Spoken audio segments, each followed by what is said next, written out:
One of the most important problems in bioinformatics is sequence alignment.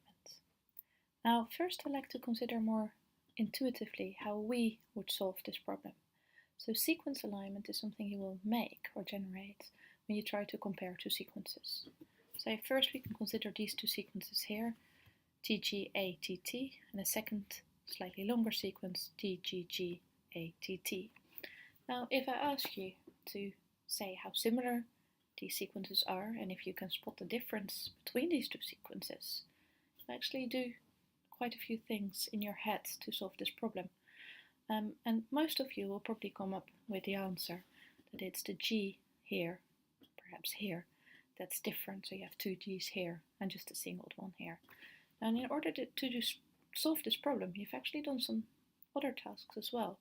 You've actually matched the other parts of the sequence to see that actually this T and G combination here is similar, and this ATT and ATT combination here is also similar with these two sequences. So you've actually been mapping these sequences to each other to spot where the differences are. Another way of saying this is if you try to find matching or corresponding residues. And that's exactly what a sequence alignment is.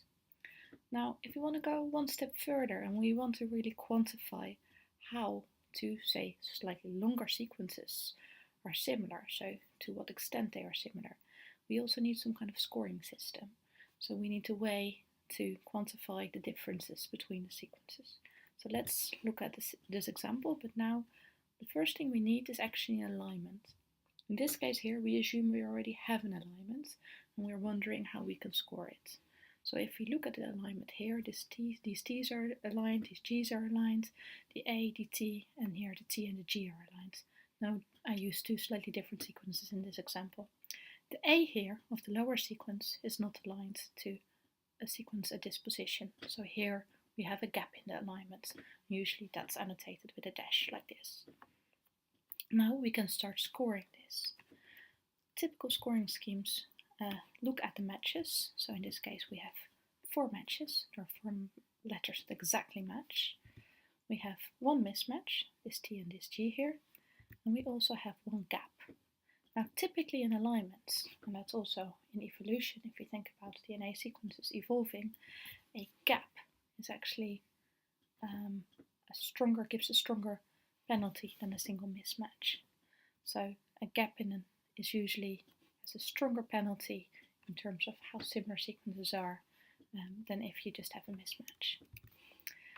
So if we summarize this, what we would actually typically do is we would sum over all the positions the match score, so how good the positions are matching. Now if you take nucleotides, the 4 nucleotides, we may simply consider match and mismatch.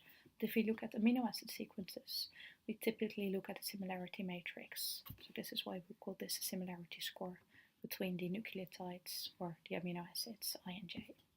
And then there is also a gap penalty. So if we have at an alignment position a gap, we actually count a specific gap penalty. Now this scoring scheme isn't complete yet. We also need to fill this in with some parameters. So for example, this can be given as an alignment scoring scheme.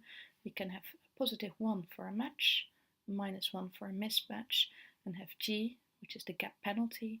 So we'll actually subtract 2 from the score, as indicated here by the minus, for every gap that we see. So if we were to score this above alignment, we would get the following. We would get 4 matches, -2 for the gap, and -1 for this last mismatch.